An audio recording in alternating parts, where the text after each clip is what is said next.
Hello friend, welcome back to new video. दोस्तों, UGC को लेकर देश भर में मचा है बवाल। कोई भी जिला, कोई भी राज्य नहीं बाकी जहां पर सवर्ण न निकले हो सड़क पर। सरकारी बैंकों में हड़ताल है। जरा जानिएगा पूरी खबर को, क्योंकि बॉर्डर 2 को लेकर भी हम लेटेस्ट अपडेट लेकर आए हैं। पहले साबित करो कि तुम हिंदू हो तभी मंदिर जाओगे, ऐसी खबरें सामने आ रही हैं। क्या बीजेपी पगला गई है? आइए दोस्तों जानते हैं ये सारी खबरें एक साथ। इस वीडियो को अंत तक देखिएगा। चलिए शुरू करते हैं। देखिए, देश भर में यूजीसी के नियमों को लेकर लगातार विरोध हो रहा। दिल्ली हेडक्वार्टर की सुरक्षा बढ़ा दी गई है। यूपी में सवर्ण सांसदों को चूड़ियां भेजी गई हैं। कुमार विश्वास बोले, मैं अभागा सवर्ण हूं। जाति भेदभाव को लेकर यूनिवर्सिटी ग्रांट्स कमीशन यूजीसी के नए नियमों में कई राज्यों में विरोध हो रहा। दिल्ली में जनरल कैटेगरी के स्टूडेंट यूजीसी हेडक्वार्टर के बाहर विरोध प्रदर्शन कर रहे। यूजीसी हेडक्वार्टर के बाहर सुरक्षा बढ़ा दी गई है। बड़ी संख्या में बैरिकेड लगाए गए हैं। इधर यूपी के कई जिलों में धरना प्रदर्शन हो रहा। रायबरेली में भाजपा किसान नेता रमेश बहादुर सिंह और गौरक्षा दल के अध्यक्ष महेंद्र पांडे ने भाजपा के सवर्ण सांसदों को चूड़ियां भेजी हैं। उनका कहना है कि जनता ने इन नेताओं को वोट देकर विधायक मंत्री बनाया, लेकिन ये इस एक्ट का विरोध तक नहीं कर रहे। इसके साथ ही कहां गए बीजेपी के प्रवक्ता सुधांशु त्रिवेदी, कहां गए संबित पात्रा जो बड़ी बड़ी बात करते थे। यहां तक कि तो पीएम मोदी भी कहते थे कि हम एक रहेंगे तो सेफ रहेंगे।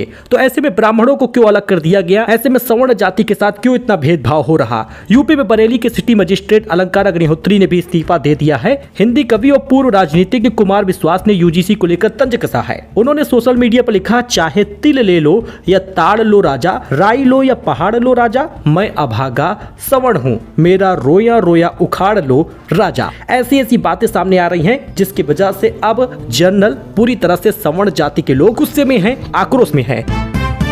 अलंकार अग्निहोत्री ने यूजीसी और शंकराचार्य के सपोर्ट में इस्तीफा क्या दिया कि योगी के सपोर्ट में अयोध्या जीएसटी डिप्टी कमिश्नर का इस्तीफा आ गया है। प्रशांत सिंह बोले, योगी का अपमान बर्दाश्त नहीं करेंगे। शंकराचार्य का कमेंट बुरा लगा। आपको पता ही है कि इससे पहले अलंकार अग्निहोत्री ने, जो कि एक मजिस्ट्रेट है, इन्होंने इस्तीफा दिया था और उसके बाद उन्होंने कहा था कि यूजीसी भेदभाव वाला एक्ट है और इसी के चलते उन्होंने इस्तीफा दिया। अब यूपी में शंकराचार्य का विवाद अब बढ़ता नजर आ रहा है, क्योंकि पीएम मोदी और सीएम योगी के समर्थन में अयोध्या के GST deputy commissioner Prashant Kumar Singh इस्तीफा दे दिए हैं, जो कि खुद जनरल कैटेगरी से आते हैं। उन्होंने कहा कि शंकराचार्य की सीएम पर की गई टिप्पणी उन्हें बहुत बुरा लगा है। इससे मैं आहत हूँ। मुख्यमंत्री का अपमान मैं बर्दाश्त नहीं करूंगा। अच्छा, यूपी में पलटा है मौसम। बागपत में ओले गिरे हैं। गाजियाबाद और आगरा में तेज बारिश हुई है। मथुरा में धूल भरी आंधी भी चली है। विजुअल आप देख सकते हैं। यूपी में फिर से मौसम पलट गया है। मथुरा, हाथरस, गाजियाबाद और आगरा सहित 7 जिलों में तेज बारिश हुई है। बागपत में बारिश के साथ ओले गिरे। मथुरा में भी धूल भरी आंधी चली है। 10 से ज्यादा शहरों में 30 किलोमीटर की रफ्तार से तेज हवा चली है। इस बीच वाराणसी में यूजीसी के खिलाफ प्रदर्शन शुरू हुआ। अधिवक्ताओं ने एसीपी की गाड़ी रोकी है। बीजेपी बूथ अध्यक्ष ने इस्तीफा दे दिया है। इस्तीफा वाला खेल चल रहा है। कोई किसी के सपोर्ट में तो कोई किसी के विरोध में इस्तीफा दे रहा है। यूजीसी के खिलाफ वाराणसी में विरोध प्रदर्शन शुरू हो चुका है। वाराणसी जिला मुख्यालय के पास बड़ी संख्या में लोग जुटे। प्रदर्शन में छात्र हैं, युवा है, विभिन्न संगठनों के लोग शामिल हैं। यूजीसी नियमों को वापस लेने की मांग हो रही है। नारेबाजी के साथ अपना विरोध लोग दर्ज करा रहे हैं। इस बीच बीजेपी बूथ अध्यक्ष विकास कुमार मिश्रा ने अपने पद से इस्तीफा दे दिया है। पत्र मिलते ही उसे वापस लेने और डिलीट करने का दबाव भी बनने लगा है।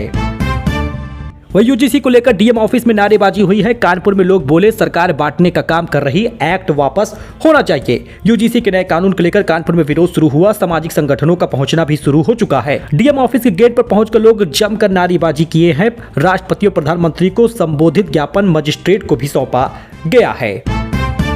वही ट्रंप ने साउथ कोरिया पर 25% टैरिफ लगा दिया है। कहा, उन्होंने हमारी ट्रेड डील मंजूर नहीं की। कोरिया बोला, हमें इसकी जानकारी नहीं है। इस बीच दोस्तों, परीक्षा में चर्चा हो रही पीएम और बच्चों की बातचीत का ट्रेलर सामने आया है। दिल्ली, गुजरात समेत 5 राज्यों में बच्चों से सवाल जवाब किए। 9वें एडिशन में पार्टिसिपेशन लगभग 7.25 करोड़ से ज्यादा लोगों ने किया है। परीक्षा पे चर्चा 9वें एडिशन का वीडियो रिलीज हुआ है, जिसमें पीएम मोदी अलग अलग लोकेशन पर बच्चों से सवाल जवाब करते नजर आ रहे हैं। इस बीच बॉर्डर 2 ने 250 करोड़ का आंकड़ा पार कर लिया है। बॉक्स ऑफिस पर फिल्म ने 4 दिनों में सिकंदर और रेड 2 के लाइफ टाइम कलेक्शन को पीछे छोड़ा है। T20 वर्ल्ड कप के लिए स्कॉटलैंड की टीम घोषित हो गई है। पाकिस्तान मूल के सफियान शरीफ के वीजा पर फंसा है पेच। आईसीसी और बीसीसीआई मिलकर निकाल रहे हैं समाधान। हार्दिक पांड्या ने इंटरनेशनल क्रिकेट में 10 साल पूरे कर लिए। इमोशनल पोस्ट पर लिखा, या तो केवल शुरुआत है। वही भारत यूरोपीय यूनियन में 18 साल बाद ट्रेड डील हुई है। इंपोर्टेड लग्जरी कारों पर अब 110% टैरिफ की जगह पर केवल 10% टैरिफ लगेगा। प्रीमियम शराब जो 150% की थी वो 20% उस पर टैक्स लगेगा। इस डील के बाद भारत में यूरोपीय कारें जैसे BMW, मर्सिडीज पे लगने वाले टैक्स को 110% से घटाकर 10% कर दिया जाएगा। वहीं पर वाइन, शराब वगैरह भी बेहद सस्ती हो जाएगी। इस बीच यूपी में बार काउंसिल चुनाव हो रहा। तीसरे चरण का मतदान 27-28 जनवरी को लखनऊ समेत 17 जिलों में डाले जा रहे हैं वोट। सरकारी बैंकों में हड़ताल है। नकद लेन देन और चेक क्लियरेंस जैसे काम नहीं हो रहे। लगातार चौथे दिन बैंक बंद हो रहा। वहीं पर पहले साबित करो कि तुम हिंदू हो तभी मंदिर में जाओगे। गंगोत्री मुद्दे पर सहारनपुर में इमरान मसूद बोले, बीजेपी का एजेंडा सिर्फ नफरत फैलाना होता है। इमरान मसूद ने कहा कि गंगोत्री धाम हिंदुओं का पवित्र स्थल है, वहां पहले से ही कोई मुसलमान नहीं जाता। इसके बावजूद पहचान साबित करने जैसी शर्तें लगाकर समाज में जहर घोल रही है बीजेपी।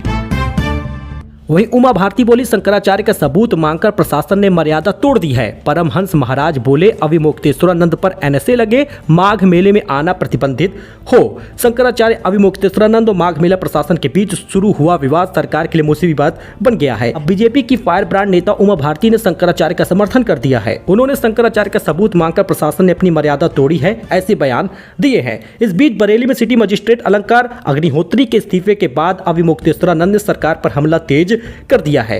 अयोध्या छावनी धाम के परमहंस महाराज ने कहा कि अविमुक्तेश्वरानंद और सतुआ बाबा ने माघ मेले को बदनाम किया। दोनों को माघ मेले में आने से पूरी तरह प्रतिबंध लगा देना चाहिए। मेट्रो में वरुण धवन को पुल अप करना पड़ गया भारी। मुंबई मेट्रो अथॉरिटी ने एक्टर के वीडियो पर सेफ्टी वार्निंग जारी की है। विजुअल आप देख सकते हैं। इस्तीफा देने वाले बरेली मजिस्ट्रेट सस्पेंड हुए हैं। जांच शुरू हो गई है। गाड़ी भी वापस ले ली गई है। बरेली डीएम नहीं मिले, ऑफिस के बाहर धरने पर बैठे हैं। शंकराचार्य अविमुक्तेश्वरानंद के अपमान में इस्तीफा देने वाले बरेली के सिटी मजिस्ट्रेट अलंकार अग्निहोत्री को शासन ने सस्पेंड तो किया, लेकिन जब वो डीएम से मिलने पहुंचे तो डीएम ने उनको बाहर ही रोक दिया, उनसे मिलने नहीं दिया गया। मजिस्ट्रेट से सरकारी गाड़ी वापस ली गई है। मंगलवार सुबह 11 बजे डीएम से मिलने कलेक्ट्रेट पहुंचे, लेकिन अंदर जाने नहीं दिया गया। नाराज होकर वे कलेक्ट्रेट के बाहर धरने पर बैठ गए। वहीं पर दोस्तों आपको बताते चले कि सोना एक ही दिन में 4,717 रुपए महंगा हो गया है और 1,59,000 पहुंच गया है। चांदी की कीमत 24,000 रुपए एक दिन में ही बढ़ गई है और इस साल इसकी कीमत अभी जनवरी बीता नहीं और 1,12,000 रुपए महंगी हुई है। अब तक के अपने सबसे ऊपरी स्तर तक पहुंच गया है सोना चांदी की कीमत। 24 कैरेट 10 ग्राम गोल्ड 1,59,000 का हो गया है और चांदी जो है 24,000 रुपए कीमत बढ़ गई। बाकी आप देख सकते हैं 3,42,000 इसकी नई कीमत हो गई है। मतलब 3-4 दिन में 4 लाख भी पहुंच जाएगा और इस साल खत्म होते होते कहीं 10 लाख ना पहुंच जाए, क्योंकि कीमत तो इसी हिसाब से रोज 24,000, 15,000, 20,000 बढ़ रही है। इस पर आपकी क्या राय है दोस्तों, कमेंट करिएगा। सो मिलते हैं नए अपडेट में एक नई जानकारी के साथ। फिलहाल के लिए इतना ही। धन्यवाद।